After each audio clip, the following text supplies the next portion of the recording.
New syllabus textbooks for classes 3 and 6 NCERT।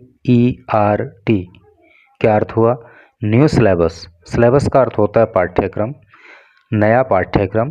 Text books, text book का अर्थ होता है पाठ्य पुस्तक, अर्थात नया पाठ्यक्रम और नई पाठ्य पुस्तक फॉर क्लासेस 3 कक्षा 3 के लिए एंड 6 और कक्षा 6 के लिए।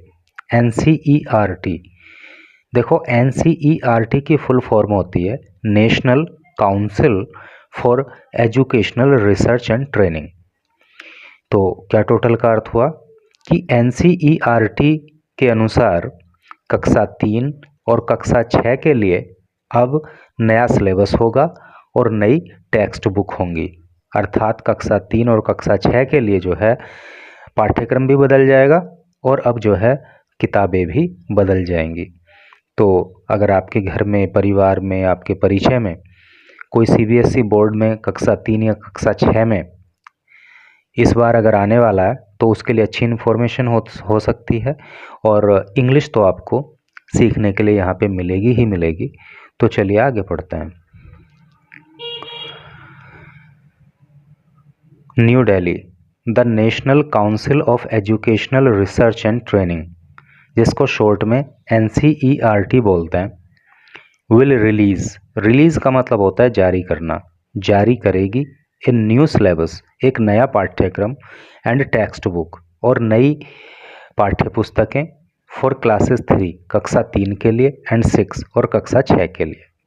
ठीक है, तो NCERT जो है वो कक्षा 3 और कक्षा 6 के लिए नया सिलेबस और नई पाठ्य पुस्तक जारी करेगी। वाइल, जबकि there will be no change, देखिए इसको तो आप बोलोगे विल, इसको बोलोगे बी, थोड़ा सा प्रोनाउंसिएशन में अंतर समझने की कोशिश करना। इसको बोलते हैं विल, इसको बोलते हैं बी। ये छोटी छोटी बातें हैं जो प्रोनाउंसिएशन को सही या गलत बनाती हैं।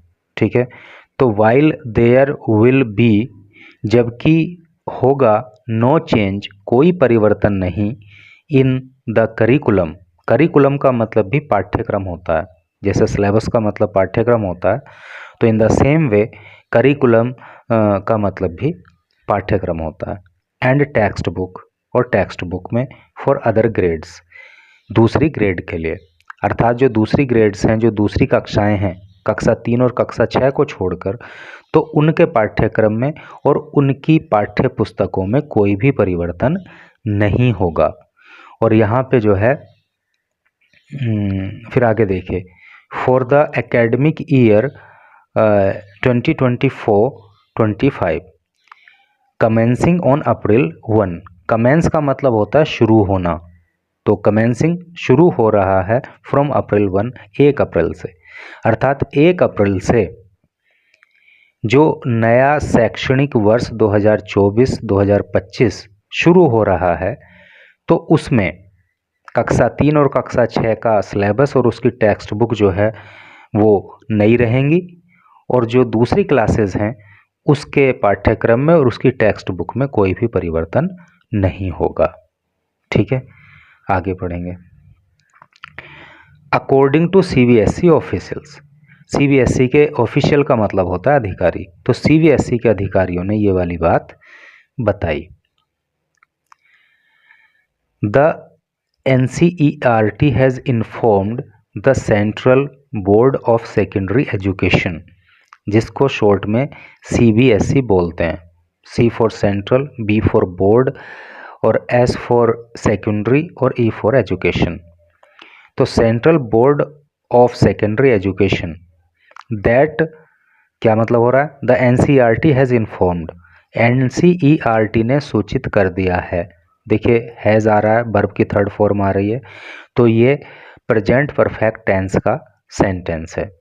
ठीक है, क्योंकि जब सब्जेक्ट के बाद हैज आ जाए या हैव आ जाए, वर्ब की थर्ड फॉर्म आ जाए, तो प्रेजेंट परफेक्ट टेंस का वो सेंटेंस हो जाता है। और हम ट्रांसलेशन की क्लासेस भी इस चैनल पे चलाए हुए हैं, तो उनको भी आप वॉच कीजिए, तो आपकी ट्रांसलेशन और भी स्ट्रॉन्ग हो जाएगी। The NCERT has informed the central board of secondary education अर्थात CBSE। तो NCERT ने CBSE को सूचना दी है दैट द न्यू स्लैबी, देखिए इसको स्लैबी भी आप बोल सकते हो और इसको आप स्लैबाई भी बोल सकते हो। तो सूचना दी है कि जो नई स्लैबाई है या नई स्लैबी है अर्थात जो नया सिलेबस है, इसका अर्थ भी सिलेबस ही होता है, जो नया पाठ्यक्रम है एंड टेक्स्ट बुक और जो नई पाठ्य पुस्तकें हैं फॉर क्लासेस 3 एंड 6 कक्षा 3 और कक्षा 6 के लिए are currently under development. Are हैं करंटली का मतलब होता है फिलहाल, अंडर डेवलपमेंट मतलब विकास के नीचे हैं, क्या मतलब उनका विकास किया जा रहा है, उनको विकसित किया जा रहा है, अर्थात नया पाठ्यक्रम जो आएगा अब उसको तैयार किया जा रहा है, जो नई पाठ्य पुस्तक आएंगी उनको भी तैयार किया जा रहा है। एंड विल बी रिलीज्ड और उनको जारी कर दिया जाएगा सून शीघ्र ही। The CBSE said in a communication sent to affiliated schools। और ये बात जो है कम्युनिकेशन में कही गई है अर्थात एक सूचना में कही गई है, जो सूचना जो है संबंधित स्कूलों को CBSE ने भेजी है। जो स्कूल कॉलेजेस CBSE से एफिलिएटेड हैं, CBSE से संबद्ध हैं, तो उन स्कूल को जो सूचना CBSE ने भेजी है उसमें ये बात कही गई है कि जो सिलेबस में चेंज होना है, जो पाठ्य पुस्तकों में चेंज होना है, तो वो किया जा रहा है और जल्दी ही जो है किताबें भी और नया सिलेबस भी जारी कर दिया जाएगा। तो आगे पढ़ेंगे। मैं समझता हूँ कि सब चीज़ आपको ना एकदम अच्छे से समझ आ रही होगी। कॉन्सेक्वेंटली, कॉन्सेक्वेंटली का अर्थ होता है परिणाम स्वरूप। कॉन्सेक्वेंटली स्कूल्स आर एडवाइज्ड, स्कूलों को सलाह दी गई है, सलाह दी जाती है। ये देखिए प्रेजेंट इंडेफिनिट टेंस की पैसिव वॉइस है, क्योंकि आर आ रहा है और उसके बाद वर्ब की थर्ड फॉर्म आ रही है, तो ऐसे केस में जो है प्रेजेंट इंडेफिनिट टेंस की पैसिव वॉइस हो जाती है। तो कॉन्सेक्वेंटली परिणाम स्वरूप स्कूल्स आर एडवाइज्ड, स्कूलों को सलाह दी गई है to follow these new syllabi and text book, follow करने के लिए, अपनाने के लिए ये जो नया सिलेबस है और जो नई टेक्स्ट बुक है, अर्थात जो नया पाठ्यक्रम अब आएगा फॉर क्लास 3 एंड क्लास 6, कक्षा 3 और कक्षा 6 के लिए जो नई पाठ्य पुस्तकें और नया पाठ्यक्रम आएगा उसको अपनाने की सलाह जो है वो स्कूल्स को दी गई है। इन प्लेस ऑफ, के स्थान पर, इन प्लेस ऑफ का मतलब होता है के स्थान पर, जिसको इन इंस्टीड ऑफ भी कहते हैं, ठीक है। तो in place of text books published by NCERT till the year 2023, अर्थात 2023 तक, टिल का मतलब तक होता है, तो 2023 तक NCERT ने जो किताबें पब्लिश की थीं तो उनके स्थान पर स्कूलों को सलाह दी गई है कि जो नई टेक्स्ट बुक आएंगी, जो नया सिलेबस आएगा उसको वो अपनाएं। Said Joseph Emmanuel, director CBSE। तो जोसेफ इमैनुअल जो कि CBSE के डायरेक्टर हैं अर्थात निदेशक हैं, उन्होंने ये बात कही। आगे पढ़िए। एडिशनली, और इसके अतिरिक्त ए ब्रिज कोर्स, या अतिरिक्त बोल सकते हो या साथ साथ बोल सकते हो, ठीक है। तो इसी के साथ साथ क्या है कि a bridge course for class 6 and concise guidelines for class 3 are being developed by the NCERT। तो इसके साथ साथ जो है एक ब्रिज कोर्स, देखिए ब्रिज का क्या अर्थ होता है, ब्रिज का मतलब होता है पुल, और पुल का क्या काम होता है कि एक किनारे को दूसरे किनारे से मिलाने का काम जो है वो पुल का होता है।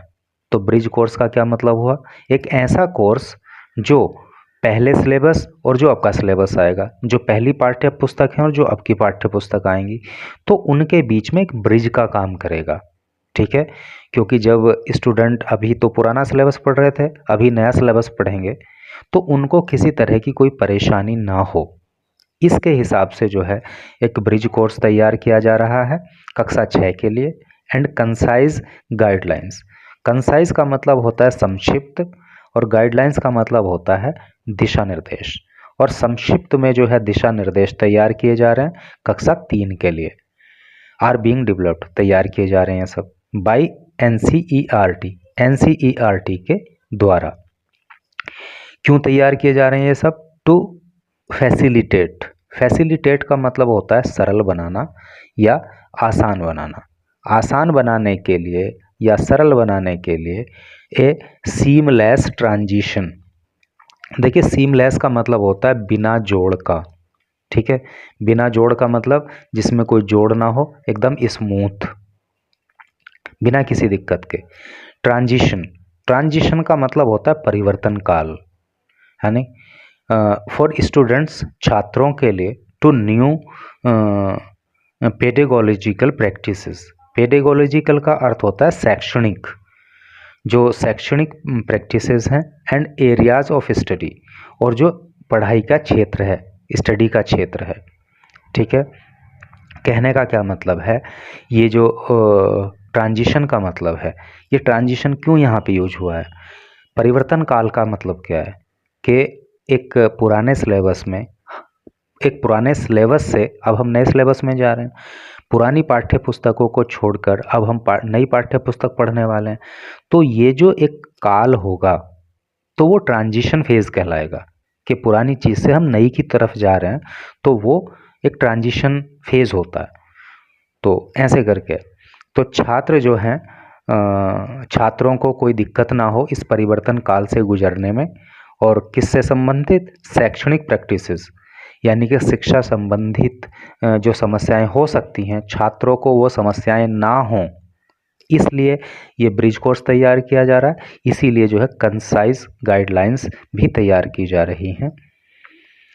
Align the new curriculum framework in 2023, अर्थात 2023 में। अलाइन का मतलब होता है एक सीध में चलना, साथ साथ चलना, अनुकूल होना। तो 2023 में जो नया करिकुलम फ्रेमवर्क तैयार करने की शुरुआत की गई, अर्थात 2023 में जो डिसीजन लिया गया कि जो है अब कक्षा 6, कक्षा 3 के लिए नया सिलेबस होगा, नई पाठ्य पुस्तक होंगी, तो उनको अपनाने में स्टूडेंट्स को किसी तरह की कोई दिक्कत ना हो, ये जो ट्रांजिशन फेज होगा इसमें कोई परेशानी ना हो, इसलिए कक्षा 6 के लिए ब्रिज कोर्स और कक्षा 3 के लिए कंसाइज गाइडलाइंस एनसीईआरटी के थ्रू तैयार की जा रही हैं। ये इसका सेंस हुआ। अब कुछ लोग जो है ना कहते हैं कि सर एकदम word to word, sentence to sentence आप मीनिंग बताया कीजिए। तो इतना बड़ा सेंटेंस है, अब आप मुझे बताओ कि इस सेंटेंस का मीनिंग आप क्या बिल्कुल वर्ड टू वर्ड बता दोगे? हाँ, वर्ड टू वर्ड आपको पता होना चाहिए कि इसका अर्थ क्या है, लेकिन सेंस तो ओवरऑल सेंटेंस का ही लेना पड़ेगा ना। और ऐसी बात वो स्टूडेंट बोलते हैं जिन्होंने केवल छोटी छोटी कहानी पढ़ी होती हैं कि एक राजा था, उसके 2 बेटे थे, उसका एक राज्य था, उसका ऐसे था, उसका वैसे था। और एक चीज़ मैं आपको बता दूं, इतनी छोटी छोटी कहानी आप शुरुआत में पढ़ रहे हो तो कोई दिक्कत नहीं है, लेकिन अगर आप ये सोच रहे हो कि इतनी छोटी छोटी कहानी पढ़ के आप इंग्लिश सीख जाओगे, तो आप कभी इंग्लिश नहीं सीख सकते। आपको थोड़ा सा एडवांस लेवल पे जाना पड़ेगा, आपको न्यूज़पेपर पढ़ना पड़ेगा, ठीक है। तो चलो आगे पढ़ते हैं। These resources will be disseminated to all the schools online। तो these resources, ये जो resources हैं, ये जो संसाधन है, यानी कि ये जो information है, will be disseminated, ये इसका प्रचार प्रसार किया जाएगा to all the schools, सभी स्कूलों में ऑनलाइन, ठीक है। ऑनलाइन सभी स्कूलों में इसका प्रचार प्रसार किया जाएगा। वंस, एक बार, दे आर रिसीव्ड, वो प्राप्त हो जाते हैं, फ्रॉम एनसीईआरटी, एनसीईआरटी से। तो सीबीएसई बोर्ड का कहना है कि ये जो सभी सूचनाएं या जो भी ये महत्वपूर्ण बातें हैं, वो सभी की सभी जो है सारे स्कूलों में ऑनलाइन बताई जाएंगी, इनका प्रचार प्रसार किया जाएगा। बस वो सारी की सारी जो गाइडलाइंस हैं वो एक बार एनसीईआरटी से हमें प्राप्त हो जाएंगी। तो समझ रहे हो ना कि पहले एनसीईआरटी इन सभी बातों को जो है सीबीएसई बोर्ड को इन्फॉर्म करेगी, और फिर सीबीएसई बोर्ड सभी स्कूलों को जो है ये जो रिसोर्सेज हैं इनको ऑनलाइन देगा। The board will also organise capacity building programmes. ये जो बोर्ड है ना, अर्थात जो CBSE है, विल ऑल्सो ऑर्गेनाइज, ये ऑर्गेनाइज करेगा, ये आयोजित करेगा capacity building programme. Capacity building का जो अर्थ होता है वो क्षमता निर्माण होता है। कहने का क्या मतलब है, मैं आपको एक एग्जांपल से समझाऊं। जैसे जब ऑफिसेज में, बैंक्स में और बाकी सब ऑफिस में कंप्यूटर नहीं था और पेपर वर्क किया जाता था, रजिस्टर पे काम होता था, उसके बाद कंप्यूटर आया, तो जो वहाँ पे कर्मचारी थे तो उनको कंप्यूटर को एक्सेप्ट करने में समय लगा, क्योंकि वो उससे यूज टू नहीं थे। तो पेपर वर्क से उनको जब कंप्यूटर में शिफ्ट किया गया तो उनको, उनके लिए कैपेसिटी बिल्डिंग प्रोग्राम चलाए गए, ठीक है, ताकि वो जो है पेपर वर्क से कंप्यूटर वर्क में जा सकें, उसके लिए यूज टू हो सके। तो जब हमें एक चीज़ से दूसरी चीज़ में जाना होता है तो उस चीज़ को सीखने के लिए, उसके लिए यूज टू होने के लिए जो कार्यक्रम होते हैं वो कैपेसिटी बिल्डिंग प्रोग्राम्स होते हैं।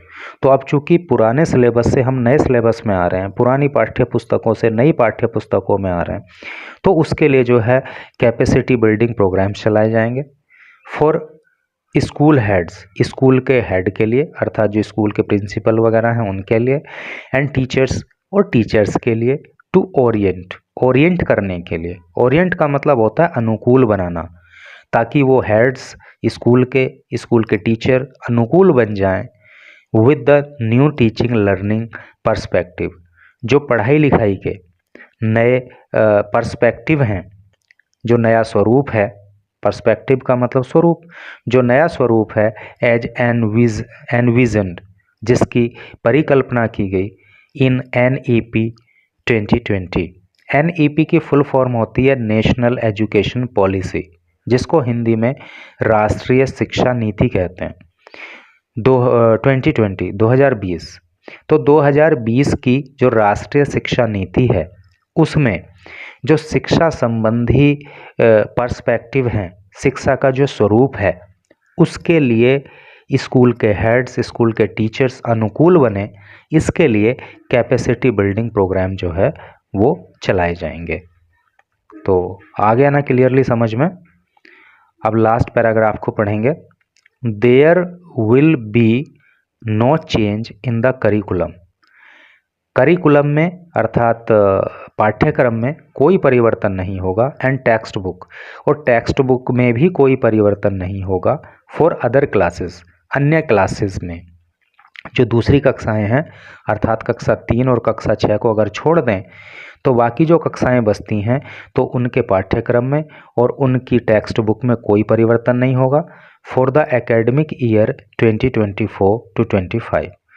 जो शैक्षणिक वर्ष है, एकेडमिक का मतलब शैक्षणिक, जो शैक्षणिक वर्ष 2024-2025 है, उसके लिए जो दूसरी क्लासेस हैं उनके सिलेबस में, उनकी टेक्स्ट बुक में कोई भी परिवर्तन नहीं होगा, commencing on April 1st, he said. उन्होंने बताया कि अप्रैल 2001 से, नहीं कितना, 1 अप्रैल 2024 से जो नया 2024-2025 के लिए एकेडमिक सेशन शुरू होगा, तो उसमें कक्षा 3 और कक्षा 6 को छोड़ के किसी भी क्लास में कोई परिवर्तन नहीं किया गया है।